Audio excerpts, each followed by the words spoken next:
आज आप सभी मित्रों के समक्ष हम जो टॉपिक को लेकर के उस टॉपिक का नाम है वृषभ लगन या वृषभ राशि। पिछले एपिसोड में हमने मेष लग्न एवं मेष राशि की संपूर्ण जानकारी आप सभी मित्रों को दे दी थी, तो हमने सोचा कि क्यों ना आज आप सभी मित्रों को वृषभ लगन एवं वृषभ राशि की भी संपूर्ण जानकारी दे दूं।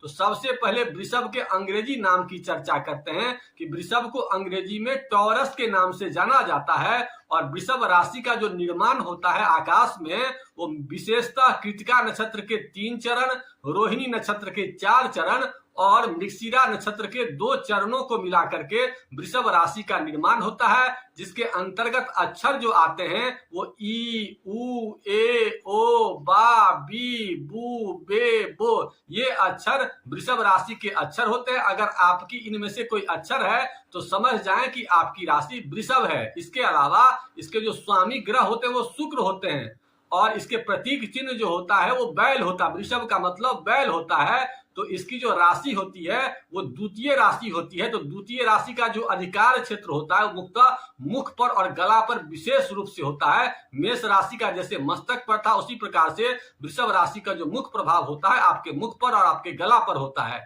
इसके अलावा इसकी प्रकृति को अगर आयुर्वेद शास्त्र के हिसाब से देखा जाए तो इसकी प्रकृति पृथ्वी तत्व वाली यानी भूमि तत्व वाली होती है और ये जो राशि होती है वो स्थिर राशि होती है, सहनशीलता वाली राशि होती है। अब इसके स्वभाव की चर्चा करते हैं कि इसके स्वभाव कैसे होते हैं। वृषभ लगन या वृषभ वाले लोग कैसे होते हैं? ऐसे लोग मेहनती होते हैं। चूंकि इसका जो प्रतीक चिन्ह है बैल है, तो बैल को आप देखते हुए किसी खेत वगैरह में जाते हैं तो कितना मेहनत करते हैं, तो मेहनती ऐसे लोग होते हैं। इसके अलावा सौंदर्य प्रिय होते हैं, क्योंकि शुक्र की राशि है तो सौंदर्य प्रिय भी होते हैं और अपने धुन के पक्के होते हैं। किसी भी काम में लगा दीजिए तो हमेशा उसी के पीछे वो लगे रहते हैं, काम के प्रति विशेष समर्पित दिखते हैं। इसके अलावा कर्म को हमेशा जो है ना करने की हमेशा उनकी प्रवृत्ति होती है। इसके अलावा अपने परिवार के साथ रहने में विशेष आनंद की अनुभूति करते हैं और इसकी जो मुख्य प्रकृति होती है वो सुंदरता वाली होती है, इसलिए अपने आप को हमेशा सजा के रखने की कोशिश करते हैं। जिनकी जन्म कुंडली में शुक्र अच्छा हो तो ऐसे लोग अपने आप को सदैव सजा के रखते हैं और विशेषतः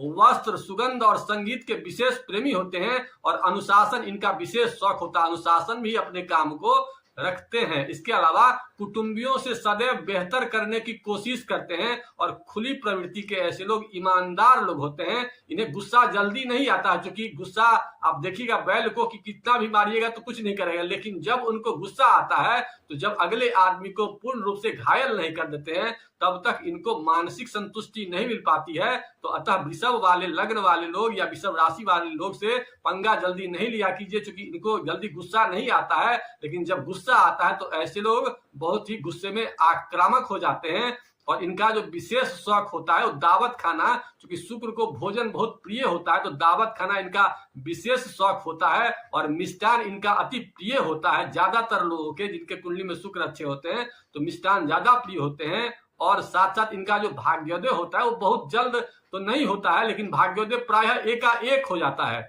कब होगा इसका कहना तो बहुत मुश्किल है। कुंडली के हर एक ग्रह को देखने के बाद इसका वर्णन किया जा सकता है, लेकिन भाग्योदय इनका एकाएक होता है।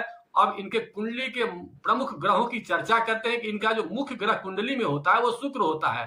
शुक्र कुंडली में जितना मजबूत होगा उतना वृषभ लगन वृषभ राशि वाले लोग तरक्की करते हैं। इसके अलावा इनके कुंडली का जो मुख्य ग्रह होता है वो शनि होता है, क्योंकि केंद्र और त्रिकोण दोनों का स्वामी होता है। 10वें घर और 9वें घर दोनों का स्वामी है, इसीलिए मुख्य ग्रह इनके कुंडली में मुख्य कारक ग्रह कहा जाए तो शनि होता है। अगर शनि अच्छा हो और शुक्र भी अच्छा हो तो ऐसे लोग खूब तरक्की करते हैं। और इनका जो एक और मुख्य ग्रह होता है बुध होता है। तो शुक्र, शनि और बुध ये तीनों आपस में मित्र हैं, तो इन तीनों की अगर कुंडली में अच्छी स्थिति होगी तो ऐसे लोग खूब तरक्की करते हैं।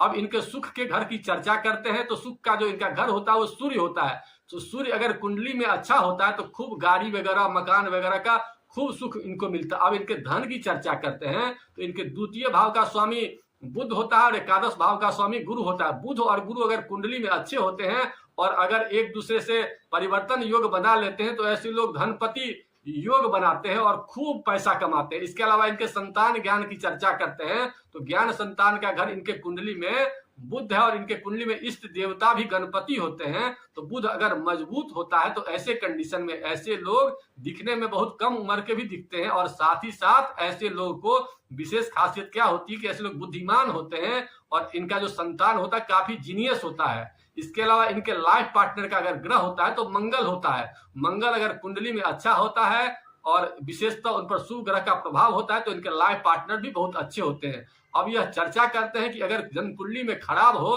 तो हम लोग ऐसा क्या करें कि वृषभ लगन के लोग तरक्की करें, तो इसकी सकते हैं। अब यह बात करते हैं कि शुक्र को मजबूत करने के लिए, मुख्य ग्रह को मजबूत करने के लिए या कुंडली में भाग्येश को मजबूत करने के लिए हम लोग क्या क्या करें कि इनका जिंदगी अच्छा हो। तो सबसे पहले अपनी जिंदगी में अनुशासन को लाने की कोशिश करिए और अपने शरीर में वैसा चीज करिए जिससे शरीर में शुक्राणु की मात्रा बढ़े। वैसे चीज का प्रयोग करिए जो सफेद हो, विशेषतः साबूदाना, मखाना, कच्चा पनीर, इसका विशेष प्रयोग कीजिए। एलोवेरा भी प्रयोग करेंगे तो इससे भी शुक्र अच्छा होगा। इसके साथ ही साथ अगर आप दही का भी प्रयोग करेंगे दिन में तो इससे भी आपका शुक्र अच्छा होगा। और विशेषतः अगर महिलाओं का सम्मान करेंगे, अपनी पत्नी का सम्मान करेंगे तो शुक्र जनित जितनी भी समस्याएं हैं उन सब समस्याओं का समापन होगा।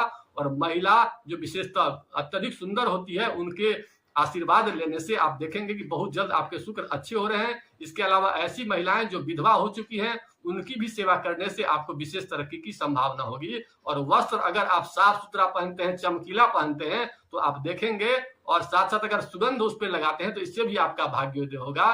साथ ही साथ अब आपको दो तीन चीज की और जानकारी दे देते हैं कि शुक्र को मजबूत करने के लिए अपने शरीर में वीर्य को हमेशा बचा करके रखिएगा, तो ऐसे में आप देखेंगे कि शुक्र आपका अच्छा हो रहा है। इसके साथ साथ दो तीन चीज और ध्यान में रखिए कि शुक्र को मजबूत करने के लिए हमेशा ये ध्यान रखिए कि रात को कम जगने का प्रयास कीजिए और हमेशा अपने जो भी आपके लाइफ पार्टनर हैं उनसे बहुत मधुर संबंध बनाने का प्रयास करिए।